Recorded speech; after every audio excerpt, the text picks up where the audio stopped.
안녕하세요. 부자되는 매직TV 시청자 여러분. 오늘도 이렇게 소중한 시간을 내어주시고 제 영상을 시청해 주셔서 감사합니다. 오늘은 2021년 11월 20일 새벽 시간입니다. 오늘 나눌 주제는 금융감독원에서 최근 대출금리 상승 등에 대한 설명 자료를 이렇게 보도했는데요. 해당 사항에 대해서 알아보겠습니다. 우선 개요에 대해서 잠시 알아보겠습니다.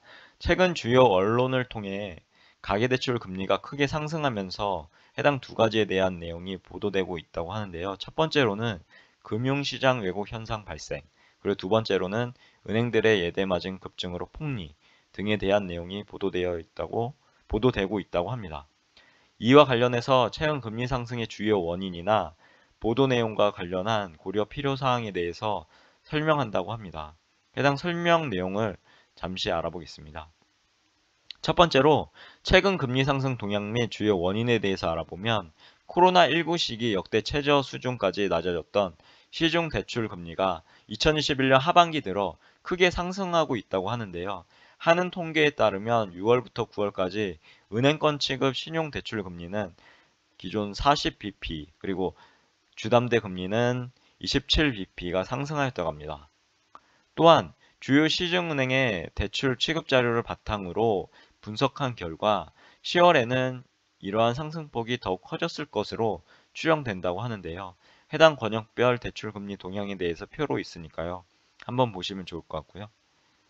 그리고 2021년 하반기 시중 대출금리 상승은 각종 대출의 기준이 되는 중거금리 상승의 영향이 크게 작용한 것으로 판단된다고 합니다.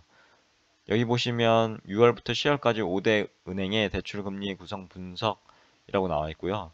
해당 공식이 있는데요. 대출금리는 대출 중거금리 플러스 가상금리 마이너스 우대 금리로 이렇게 구성되고요. 우선 첫 번째로 대출 중거금리인 국채은행채 등의 금리가 글로벌 동반 긴축 그리고 기준금리 인상 경계감 등으로 하반기부터 크게 상승하고 있다고 합니다. 특히 10월에 급등해서 금리 상승 체감폭도 더욱 커진 것으로 분석된다고 하고요.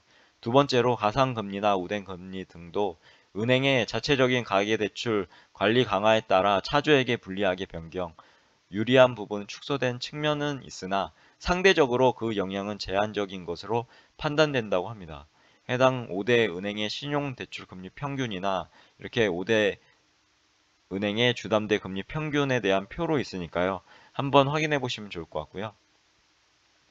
결과적으로 최근 금리 상승은 글로벌 신용 팽창이 마무리되고 본격적인 금리 상승기로 접어들면서 발생하는 현상이고 불가피한 측면이 있고 앞으로 국내의 정책 그리고 시장 상황 전개에 따라 당분간 지속될 수 있을 것으로 전망되었다고 합니다.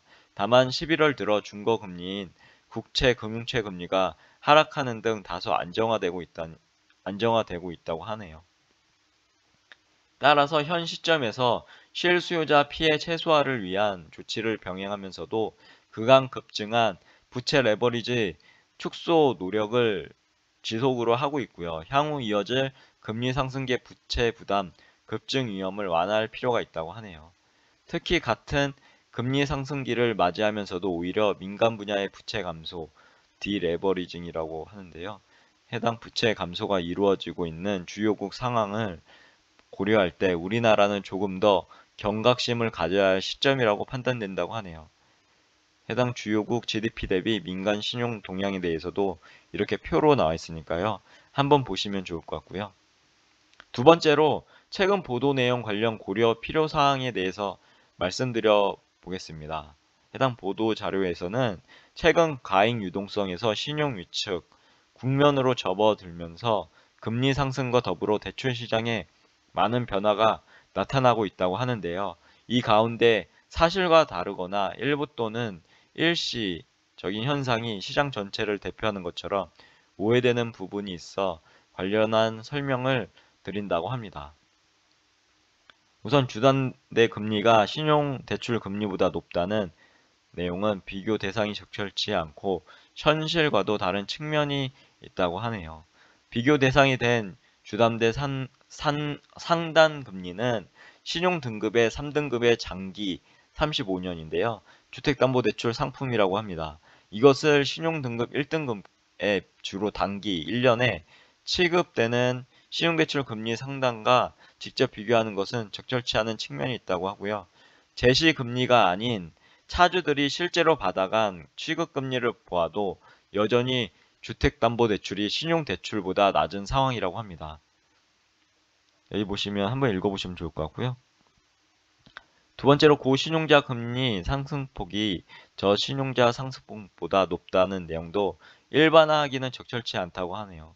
해당 내용은 인터넷 은행에 국한된 사항으로 그간 낮은 금리로 고신용자 대상 영업을 확대해온 인터넷 은행이 중저신용자 대출 확대라는 설립 취지에 맞도록 영업을 정상화하는 과정으로 볼 수 있는 측면이 있습니다라고 하고요. 해당 신용등급별 신용대출 금리 동향에 대해서 한번 확인해 보시면 좋을 것 같고요. 은행권 금리가 4.15인데요. 이 금융권 상호 금융이죠. 금리 3.84보다 높다는 내용은 사실이나 연초부터 지속된 것으로 최근 부채 총량 관리의 결과로 보기는 어렵다고 이렇게 발표하고 있네요. 이러한 현상은 사실상 은행과 같은 고객군을 대상으로 한 상호금융권의 적극적인 영업에 따른 것으로 2월부터 지속 중이라고 합니다. 이는 그간 풍부한 유동성으로 은행권 그리고 제2금융권 간 상호금융이죠. 자금 조달 비용의 격차가 축소된 점, 그리고 제2금융권 대상 상대적으로 완화된 규제가 적용된 점 등이 복합적으로 영향을 미친 결과로 판단된다고 하네요. 금융당국에서는 이러한 업권 간 규제 차익 및 이에 따른 풍선 효과 축소 노력을 지속하고 있다고 하고요. 그리고 네 번째로 분할 상한 전세 대출이 거주비를 증가시키고 재산 형성을 저해한다는 내용은 사실과 다르며 잘못된 정보를 전달할 우려가 있다고 하고 있네요. 분할 상한 시 2년 만기 고금리 비과세 적금 가입과 동일한 효과가 있어 금리 상승기에 전세 대출을 상환하면서 저축 등 재산을 형성하려는 분들에게는 오히려 큰 도움이 되는 측면이 있습니다라고 해당 보도자료는 보도하고 있고요.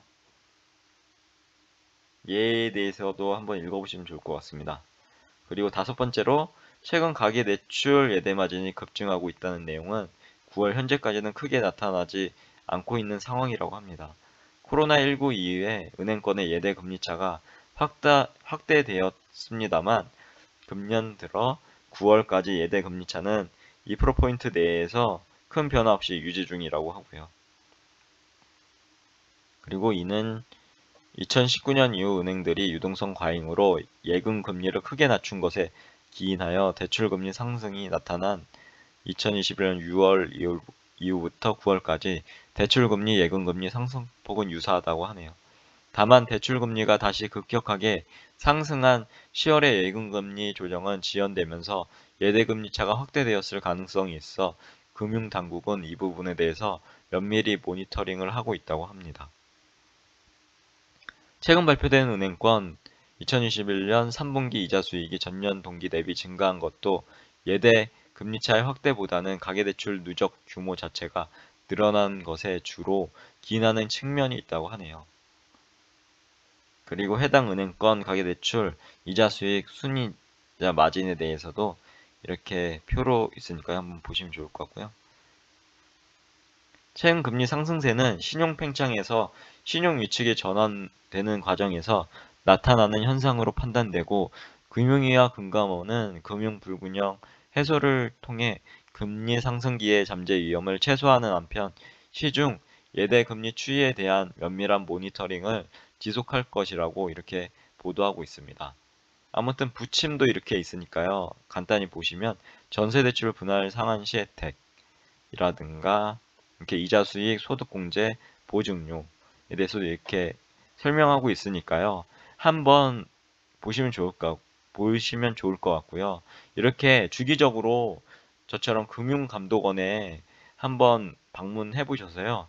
어떤 이슈가 있고 어떻게 지금 돌아가고 있는 실정인지에 대해서 한번 알아보시면 왜곡된 보도나 아니면 어떤 잘못된 보도들에 대해서도 현명한 그런 눈을 그리고 식견을 가질 수 있을 거라 판단되고 추천드리는 상황입니다. 아무튼 이렇게 긴 시간 동안 제 영상을 시청해 주셔서 감사드리고요. 오늘도 행복하시고 그리고 기분 좋은 하루 그리고 항상 건강하신 하루 되시길 기원합니다. 아무튼 오늘은 여기까지고요. 이상입니다. 감사합니다. 좋은 하루 되세요.